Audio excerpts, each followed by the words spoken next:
আমরা চাহিদা মেটাতে পারি না। এবং এই যে পানিবাহিত যে রোগ সেটা কি মানে সেটা নিশ্চয়ই সে বর্ষাকালেই বেশি দেখা দেয়? বেশি দেখা দেয়। আমাদের এলাকায় এখন টাইফয়েড জ্বরের রোগী অধিকাংশ বেড়ে যাচ্ছে। জ্বর একদিনে 3 দিন হয়ে গেলে রক্ত ব্লাড টেস্ট করলে তারপর দেখা যায়। আচ্ছা, আমরা সেই জায়গায় আসবো। এখানকার স্বাস্থ্য সেবার কি অবস্থা, এবং এই যে আমরা যেটা আলোচনা করছিলাম যে এই যে পানীয় জল, নিরাপদ পানীয় জল না পাওয়া, যেটা নূর ভাই বলছিলেন যে স্যানিটেশনের যে সমস্যা, সেগুলো করে রোগের কি অবস্থা সেটা একটু শুনবো। আমি একটু বিরতিতে যাচ্ছি, ফিরে এসে আপনাদের সঙ্গে কথা বলবো। দর্শক, সুনামগঞ্জের তাহিরপুর থেকে বিরতিতে যাচ্ছি সময় সংলাপে, ফিরে এসে কথা বলবো এই অঞ্চলের নিরাপদ পানীয় জল ও স্বাস্থ্য নিয়ে। সঙ্গে আছেন আরিনা আক্তার, আব্দুল নূর এবং ঝর্ণা খানম। বিরতির পর আবারও ফিরে এলাম সুনামগঞ্জের তাহিরপুরে। আমরা কথা বলছিলাম নিরাপদ পানীয় জল এবং স্বাস্থ্য বিষয়ক। বিরতিতে যাওয়ার আগে আরিনা আক্তার, আপনি বলছিলেন যে এখানে এই যে নিরাপদ পানির অভাবে কি ধরনের রোগ দেখা দেয় সেটা নিয়ে যদি আপনি কথা বলতে শুরু করেন। নিরাপদ পানির অভাবে আমাদের এলাকা অধিকাংশ রোগীদের মানুষের দেখা যায় যে ডায়রিয়া, আমাশা প্রতিনিয়ত লেগেই থাকে। তারপর জ্বর, এটা আমাদের টাইফয়েড জ্বরের সংখ্যা অধিকাংশ বেড়ে যাচ্ছে। যখন 2 দিন থেকে 3 দিনের বেশি জ্বর হয়ে যায় তখন আমরা তাহিরপুর স্বাস্থ্য কমপ্লেক্সে রেফার করি। তারপর তার ব্লাড টেস্ট দেন ডাক্তাররা। তার ব্লাড টেস্টের রিপোর্ট আসে যে টাইফয়েড। এটা তারা ঘোষণা দিয়েছেন, এটা সাধারণত আমাদের এই এলাকার যে পানিটা আছে ওই পানিটার কারণে টাইফয়েড শিশু, সব বয়সের টাইফয়েড জ্বর দেখা দিচ্ছে। এটা মূলত কারণ হচ্ছে একমাত্র পানি। আমাদের সবসময় এই অঞ্চলে কি হচ্ছে না, ইদানিং কার ঘটনা এটা? 3 বছরের ভিতরে টাইফয়েড জ্বরের সংখ্যা অনেক বেড়ে যাচ্ছে 3 বছরের মধ্যে। আগে একটু কম ছিল, কিন্তু এখন ইদানিং একটু বেশি।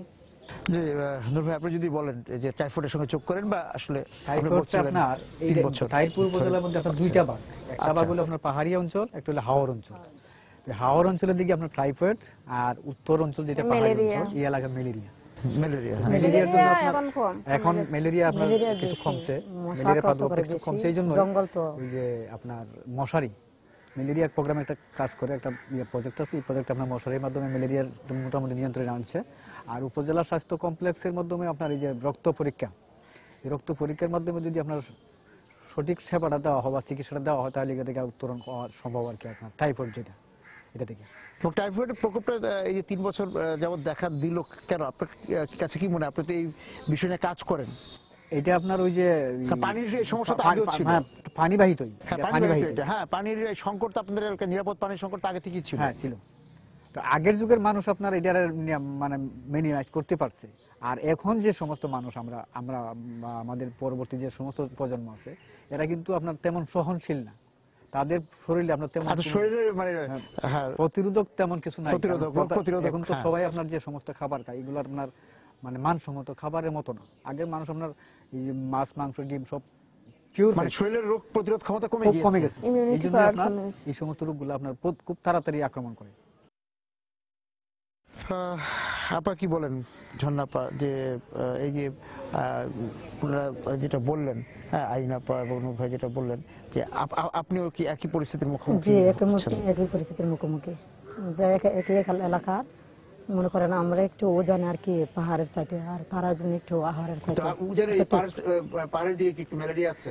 হ্যাঁ ম্যালেরিয়া আছে। এখন থেকে মনে করেন গাছগাছালি বেশি, জঙ্গল বরাবর, তো মশা আক্রান্ত করে বেশি। এর জন্য আমরা মশারি ছাড়া তো আমরা শুইতেই পারি না। আর এইটা টাইফয়েড হচ্ছে ইসের জন্য, পানির, হ্যাঁ আর পানির জন্য, পানির দূষণ, পানির কারণে আমরা অসুবিধা হয়। এরপরে পানির কারণে মনে করেন আমরা ডায়রিয়া, এরপরে আমাশ হয়। এবং এই যে টাইফয়েড ডায়রিয়া, তো যেটা আরিনাপা বলছিলেন, সব বয়সীদের মধ্যে এটা হচ্ছে। জি হচ্ছে, এটা হচ্ছে। কিন্তু এই টাইফয়েডটা গত 2-3 বছরে বেড়ে গেল কেন? নূর ভাই বলছিলেন যে প্রায় 3 বছরের থেকে তার আগে তো অতটা হতো না। ততটা হতো না, জি ততটা আগে হতো না। এখন এটা বেড়ে গেছে। পানির দূষণ বেড়ে গেছে, দূষণটা বেড়ে গিয়েছে। দূষণটা কোন দিকে বেড়েছে? আপনারা তো বৃষ্টির পানি খান। না, দূষণটা বাড়িতে তো নদীর পানি কি আপনারা ব্যবহার করেন বা হাওরের পানি ব্যবহার করেন? যে গোসল করা, থালা বাসন ধোয়া, পালা বাসন ধোয়া, খাইতে খুঁটে এটা দোয়া পালা করার লাগে। এগুলা তো আমরা এই নদীর পানিতে ব্যবহার করছি। আচ্ছা, হাওরের আমি একটু ঝর্ণা পাখি জানতে চাই যে হাওরের পানি কিভাবে দূষিত হচ্ছে, এই দূষণটা হাওরের কিভাবে পানি বাড়ছে? দূষিত হচ্ছে, মনে করেন যে খোলা লেট্রিন ব্যবহার করে এই দূষিত পানি জমিতে কীটনাশক জমে যায়। দেওয়া এগুলা হচ্ছে। তো হ্যাঁ, এটা খুব গুরুত্বপূর্ণ যে জমিতে কীটনাশক দেওয়ার কারণে পানিটা নষ্ট হয়ে যাচ্ছে। পানি হ্যাঁ। নষ্ট হয়ে যাচ্ছে। আমরা আপনার যে সমস্ত কীটনাশকগুলো এলোপাতারি ব্যবহার করি, আচ্ছা, মানে প্রয়োজনীয় করি না অপ্রয়োজনীয় করি, অপ্রয়োজনীয়, এই যার জন্য কারণে আমাদের পানি এই যে দূষিত পানিগুলো হচ্ছে। নষ্ট হয় বেশি। আর এই পানিগুলোতে আপনার এই যে হাওর অঞ্চলের মানুষ আপনার যখন খোলা পানি পায় তখন আপনার এই যে সাঁতার কাটে, শিশু বাচ্চারা মানে টাইফয়েড জ্বরের মধ্যে আক্রান্ত বেশি হয় শিশু বাচ্চারা। শিশুরা। এরা আপনার তো আপনার পানির মধ্যে গার্জিয়ান তো সাঁতার কাটে। তাদেরকে আর আটকে রাখতে পারে না। এবং এই যে ডিপ টিউবওয়েলের বা টিউবওয়েলের পানি তো দূষিত না, সেটা ঠিক আছে এখন পর্যন্ত? এখানে ওই যে কিছু কিছু আপনার আর্সেনিক টেস্ট করলে এর মধ্যে পাওয়া যায়, কিছু আর্সেনিক কিছু আছে। থাকলে আর্সেনিক টেস্ট যেগুলো করা এগুলা হয়। আবার তারা বন্ধ আর্সেনিক করে আছে? দেয়। আছে না, আছে থাকলে এটা বন্ধ করে দিই। বন্ধ তারা করে চেক আপ করে এটা বন্ধ করে দিই। এই অঞ্চলে যে আমরা এখন যে আগে যে হাওরের পানি যত নিশ্চিন্তে আপনারা ব্যবহার করতে পারতেন, এখন বা এই যে এখন এই শুকনো মৌসুমে যখন সেই কিছু কিছু পুকুর থাকে, সেই পুকুরের পানি ব্যবহার করতে পারতেন, সেটা এখন বদ্ধ পারছেন না, কারণ জলাশয় এগুলো তো কীটনাশকগুলো পুকুরে চলে যাচ্ছে। জি। আর যে পুকুরের পানিগুলো এগুলো তো মানে ব্যবহার করা নিরাপদ না, এগুলো বদ্ধ জলাশয়, এটা আসা যাওয়া করতেছে না। গোসল টোসল করা হয় হ্যাঁ, পানির প্রভাবটা নাই। গৃহপালিত পশু যাহা হ্যাঁ, আমরা একটা এগুলো বিরতিতে যাব, ফিরে এসে আপনাদের তিনজনের কাছে জানতে চাবো এই যে কমিউনিটি ক্লিনিক, থানা স্বাস্থ্য কমপ্লেক্স, এগুলো তো স্বাস্থ্য সেবা দেওয়ার জন্য এখানে আছে। এই কমিউনিটি ক্লিনিকের সেবাটা কি? এই যে মানে বিশেষ করে ঝর্ণা আপা তো সেবা নিতে যান, আপনারা সেবা দেন, সেই জায়গায় কি সেবা পাওয়া যাচ্ছে, সীমাবদ্ধতা কতটুকু, আরো কি এখানে যোগ করা যায় সেবার সঙ্গে, সেগুলো শুনবো। আমরা একটা বিরতি থেকে এসে আপনাদের সাথে আলোচনা যাব। দর্শক, আমরা সুনামগঞ্জের তাহিরপুর থেকে আবারও বিরতিতে যাচ্ছি। সময় সংলাপে ফিরে এসে কথা হবে এখানকার স্বাস্থ্য ব্যবস্থা নিয়ে। বিরতির পর আবারও ফিরে এলাম সময় সংলাপে। সুনামগঞ্জের তাহিরপুরে আমরা আছি শরীর হাওরের পাশে। শুনতে চাচ্ছিলাম আসলে ঝর্ণাপা দিয়ে শুরু করা যায় যে আপনারা যে এখানে কমিউনিটি ক্লিনিকে যান, কমিউনিটি ক্লিনিক তো একদম ধরতে গেলে প্রতিটা গ্রামে বা প্রতিটা জনবসতির কাছাকাছি অবস্থান করে, সেই জায়গা থেকে এই হাওড় অঞ্চলে বর্ষার সময় যদি আমরা বলি, বর্ষার সময় আপনারা কমিউনিটি ক্লিনিকে কিভাবে সেবাটা পান? এখন তো যাওয়াটা খুব সহজ শুকনো মৌসুমে, হ্যাঁ, কিন্তু বর্ষার সময় যখন হাওড়ে পানি থাকে তখন কি সুবিধাটা পান? তখন আমরা নৌকা পাড়ে হাসপাতালে যাই। হাসপাতালে গেলে মনে করেন আমরা ডায়রিয়া, আমাশয়, তারপরে জ্বর, কাশি, সর্দি, এগুলো সেবা ডাক্তাররা আমাদেরকে দেন, আমরা তাই এই সেবা আমরা নিই। এবং এই সেবাটাকে আপনার যথেষ্ট মনে হয় যে এখানে যারা আপনাকে সেবা দেন, হ্যাঁ, তারা যথেষ্ট সেবা দিতে পারছেন? যথেষ্ট সেবা দেন, ঠিক আছে, কিন্তু এরপরে যদি এটা বেশি হয়ে যায় তখন আমরা তারা রেফার করে উপজেলায় আসি, তখন এখান থেকে আমরা চিকিৎসা নিই।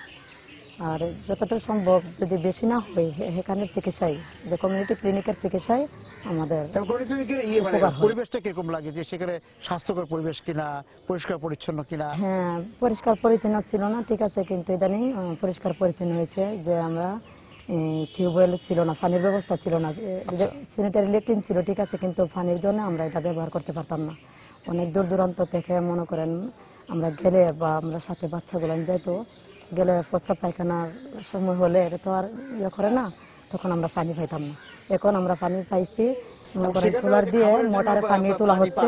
হ্যাঁ, ডাক্তার আপার কাছে গেলে মনে করেন আমরা জরুরি যে পাতলা পায়খানা, ওর স্যালানটা দিলে এই স্যালানটা আমরা ডাক্তার আপার সাথে সামনে বসে খাইতে পারি। ভাই, আপনার কাছে একটু যেতে চাই যে আপনারা কতটুকু দিতে পারছেন? মানে আসলে তো দেওয়ার অনেক কিছু আছে, কিন্তু একটা সীমাবদ্ধতাও তো কাজ করে সবসময় এখানে সবভাবে। দেওয়ার মধ্যে আপনার আমরা যে কমিউনিটি ক্লিনিকে আছি, কমিটিতে প্রথমে আমরা ছিলাম আপনার যে সময় নির্মাণ হয়েছিল, তখন এটার মধ্যে আপনার পায়খানা এবং পানি দুইটারই ছিল।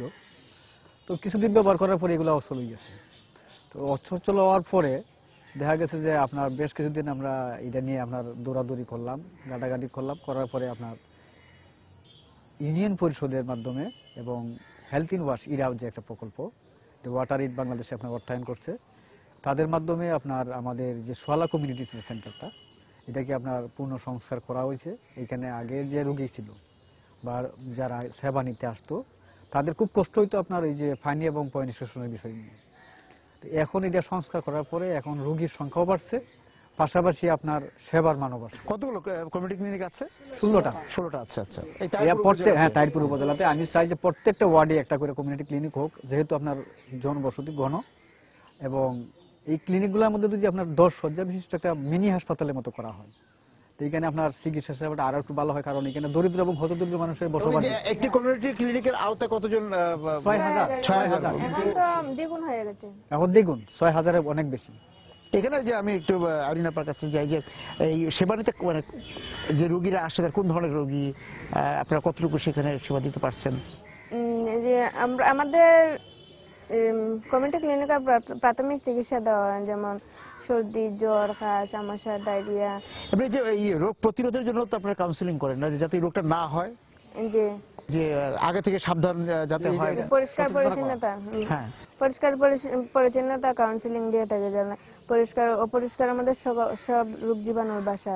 তাই বলি তারা যেন সবসময় পরিষ্কার পরিচ্ছন্ন হয়ে, মানে খাস করে নিরাপদ পানি, যে পয় নিষ্কাশনের সময় যেমন হাত ধুয়ে, মানে অনেকটা কাজ করতে গিয়ে হাত ধুয়ে মানে কাজ শুরু করে, ওই ধরনের মানে পরিষ্কার পরিচ্ছন্নতা কাউন্সিলিং দিয়ে থাকি। আচ্ছা, আমি চিকিৎসক যারা চিকিৎসা সেবাটা দেন তারা তো পরিচ্ছন্নতার সঙ্গে দিচ্ছেন। জি, যারা অপরিচ্ছন্ন তাদেরকে বলি পরিচ্ছন্ন হয়ে থাকতে। আর এই যে আপনারা যতটুকু দিতে পারছেন, যখন পারছেন না তখন সেটা উপজেলা স্বাস্থ্য কমপ্লেক্সে রেফার করি। কমিউনিটি ক্লিনিকে আসলে পর সে এক ধরনের যে পরামর্শ পাচ্ছে, হ্যাঁ, কিন্তু এমনি বাড়ি বাড়ি যে পরামর্শ দেওয়ার এখনো তেমন ইয়ে নাই। আছে আমাদের FWBA, আচ্ছা, মানে মাঠ করবে যে হেলথের মধ্যে আর কি, যারা পরিবার পরিকল্পনা নিয়ে তারা মানে বাড়ি বাড়ি গিয়ে এই স্বাস্থ্য সেবা দিয়ে থাকে। আমি একটু আবার বিরতিতে যাব, ফিরে এসে আপনার তিনজনের কাছে জানতে চাবো, যেটা নূর ভাই আলোচনাটা তুলেছিলেন যে ইউনিয়ন পরিষদ, এখানে অবশ্য উপজেলা পরিষদ আছে, এই যে স্থানীয় সরকারের যে যারা প্রতিনিধি আছেন তারা, এবং যারা বেসরকারি যে সংস্থাগুলো কাজ করছে, যে এনজিও যারা কাজ করছে, তাদের সম্মিলিত প্রচেষ্টার মাধ্যমে এই অঞ্চল, বিশেষ করে যে এই যে তাহিরপুর একটা প্রত্যন্ত একটা দুর্গম অঞ্চলে আমরা যদি বলতে পারি, হ্যাঁ, তো এই অঞ্চলগুলিতে আরো কিভাবে স্বাস্থ্যসেবা, নিরাপদ পানির বিষয়ে নিশ্চিত করা, স্যানিটেশন যে বিষয়গুলো নিশ্চিত করা যায়, সেই বিষয়ে আপনাদের কাছ থেকে মানে পরামর্শ নিতে চাই। একটু বিরতি থেকে আসছি। দর্শক, সময় সংলাপে বিরতিতে যাচ্ছি, আবারও ফিরে এসে আবারও তাহিরপুর মতো এই দুর্গম এই প্রত্যন্ত অঞ্চলের স্বাস্থ্য সেবা এবং নিরাপদ পানীয় নিশ্চিত করার ক্ষেত্রে স্থানীয় সরকার এবং বেসরকারি সংস্থাগুলো কি ভূমিকা রাখতে পারে, সেই নিয়ে আমরা আলোচনায় যাচ্ছি বিরতিতে। ফিরে এলাম সভা সংলাপে, আবারও সুনামগঞ্জের তাহিরপুরে আমরা আছি, শনির হাওরের পাশেই। সেই হাওর অঞ্চলের নিয়ে কথা যেহেতু বলছি, আমি নূর ভাইয়ের কাছে আবার যেতে চাই যে আপনি শুরু করেছিলেন স্থানীয় সরকার এবং বেসরকারি সংস্থাগুলোর ভূমিকার কথা, এবং এই জায়গায় তাদের আর কি করণীয় আছে। উপজেলা পরিষদ এখন আছে, ইউনিয়ন পরিষদ আছে, তাদের সঙ্গে যে বেসরকারি সংস্থাগুলোর একসঙ্গে কাজ করা, স্থানীয়ভাবেও কাজ করছে এবং কেন্দ্রীয়ভাবে অনেকে এখানে কাজ করছেন, তারা আর কি ভূমিকা রাখতে পারেন? তাহিরপুর উপজেলার 7টা ইউনিয়ন আছে। 7টি ইউনিয়নের যে সমস্ত জনসংখ্যা, সেই জনসংখ্যার যে বরাদ্দ সরকারিভাবে আসে এটা খুবই ন্যূনতম। সেই ক্ষেত্রে আপনার এনজিও যারা আছে তাদের বদৌলতে আপনার কিছু উন্নয়ন হয়েছে আপনার হাওর অঞ্চলে। আমি আপনার মাধ্যমে এই কথাটাই বলতে চাই, যারা পানি এবং পয় নিষ্কাশন এই দুইটা বিষয়ে আপনার তাহিরপুরে কাজ করার দরকার খুব বেশি, কারণ এইটাই আপনার তাহিরপুরের জন্য খুবই নাজুক অবস্থা। আমরা যেটা বলছিলাম যে এখানে নিশ্চয়ই এই যে উপজেলা পরিষদ এবং ইউনিয়ন পরিষদের কিন্তু প্রতিটা গ্রাম ভিত্তিক বা ওয়ার্ড ভিত্তিক প্রতিনিধি আছেন, হ্যাঁ, তারপরে যে এই যে ওয়াটার এইড বা অন্যান্য এনজিও গুলো যারা কাজ করে, কয়েকটি এনজিওর কথা নূর ভাই বলছিলেন, তাদের এই যে গ্রাম ভিত্তিক প্রতিনিধি বা ওয়ার্ড ভিত্তিক প্রতিনিধি, তারা কতটা এই রোগীদের বা সাধারণ মানুষের কাছে যান? যে তারা সপ্তাহে 2-3 দিন তারা গ্রামে গ্রামে বাড়ি বাড়ি গিয়ে সব মায়েরা সতর্ক করে যে আপনারা ছেলে মেয়েদেরকে পরিষ্কার পরিচ্ছন্ন রাখবেন, খাওয়ানোর আগে হাতগুলা ভালোভাবে সাবান দিয়ে ধুয়ে রাখবেন। সাবান দিয়ে ধুলি হইতো না, সাবান লাগানোর পরে ভালোভাবে এভাবে হাতের ইয়ে করে জীবাণু মুক্ত করে পরে বাচ্চারা খানি দিবেন। বিশেষ করে রিনাপাড়ায় যে সংরক্ষিত মহিলা আসনে তো অনেক আমাদের সদস্যরা আছেন, তাই না? ইউনিয়ন পরিষদে আছেন, আমাদের উপজেলা পরিষদ আছেন, তারা এই স্বাস্থ্য বা নিরাপদ পানি জলের ক্ষেত্রে মাঠে কি কাজ করেন বা সেখানে সচেতনতা করার ক্ষেত্রে তাদের কাজ না করলেও তারা কি ভূমিকা রাখতে পারেন, সেটা আপনি বলতে পারেন? ভূমিকা রাখতে পারেন। তারা সরকারের বাজেট অনুযায়ী যতটুকু আসে তারা সেটুকু দেওয়ার চেষ্টা করেন, তবে সরকারের বাজেট অত্যন্ত মানে খুবই ন্যূনতম, যার কারণে তারা হয়তো কভার করতে পারেন না।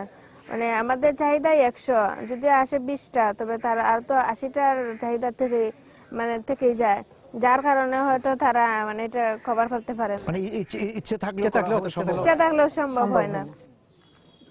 আর এমনিতে এটা হচ্ছে আপনি বাজেটের কথা বলেন, এবং ব্যক্তি উদ্যোগীও ধরেন যে ব্যক্তি উদ্যোগও সচেতনতার কথা যদি আছেন আমরা বলি, অনেক মহিলা সংরক্ষিত মহিলা যারা বাড়ি বাড়ি গিয়ে মানে বাড়ি বাড়ি গিয়ে স্যানিটেশন এইগুলা মানে উদ্যোগ দেন, তারা সরকারিভাবে যেগুলা সেগুলো দিয়ে হয়তো নিজে আরো উৎসাহ দিয়ে থাকেন।